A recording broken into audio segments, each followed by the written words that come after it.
बाबा फजलदीन गांव के एक नेक दिल और सादा लौह किसान थे। घनी दाढ़ी, पुरानी धोती, पगड़ी में लिपटा माथा और चेहरे पर सुकून, उनका हर अमल आजिजी का मजहर था। उनके पास अपना छोटा सा खेत और एक बैल शेरो था जो उनका सब कुछ था।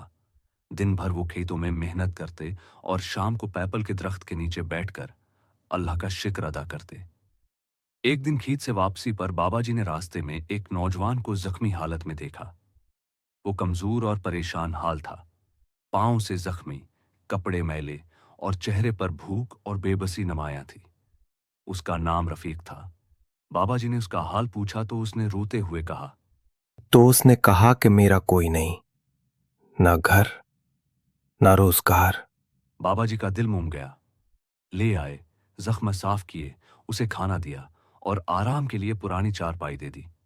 रफीक बाहर से मासूम लगता था मगर दिल में चालाक था। बाबा जी उसने सोचा कि बाबा जी तो सीधे साधे हैं, मैं यहां मजे से रह सकता हूं, ना काम ना फिक्र। वो दिन में सोता और रात को बाबा के अनाज से चुपके चुपके चोरियां करता। कभी घी चराता, कभी घुर, कभी दूध की हांडी तोड़ देता।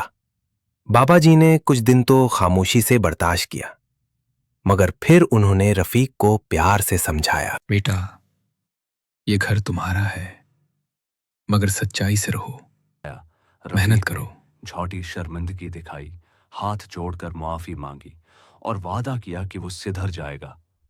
मगर दिल में वो अब भी बाबा जी को बेवकूफ समझता रहा। उसी रात उसने बाबा के पुराने संदूक से थोड़े से सिक्के और कुछ अनाज चुरा लिया और बीच आया।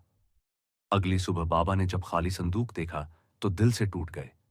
वो ना कुछ बोले, ना डांटा, बस खामोश होकर बैठ गए। उनकी खामोशी में दर्द भी था और फैसला भी। इस शाम बाबा ने एक थैली में कंकरियां, शीशे के टुकड़े और लकड़ी की गोलियां डाली और ऐसे बांधा जैसे कोई कीमती खजाना हो। वो थैली जानबूझकर एक कोने में रख दी और दरवाजा थोड़ा सा खुला छोड़ दिया। रात को रफीक वही चोर बनकर आया, थैली उठाई और भाग निकला। काफी दूर जाकर जब रफीक ने थैली खोली तो हैरत, शर्मिंदगी और गुस्से ने उसे घेर लिया। खजाने की जगह सिर्फ कंकरियां थीं। अब वो बाबा जी की खामोशी का मतलब समझ चुका था। सूरज निकला तो रफीक नंगे पांव, शर्मंदा चेहरे के साथ वापस लौट आया। बाबा खेत में हल चला रहे थे और शेरो बेल उनके साथ था। रफीक ने आकर बाबा के पांव पकड़ लिए, आंखों में आंसू, दिल में शर्मिंदगी। बाबा जी, मैं गलत था। मैंने आपके भरोसे को तोड़ा, आपकी नेकी को कमजोरी समझा। अगर आप इजाजत दें तो मैं अब मेहनत से आपके साथ काम करना चाहता हूं। बाबा ने उसकी आंखों में देखा और कहा, मैंने तुम्हें सुधरने का मौका दिया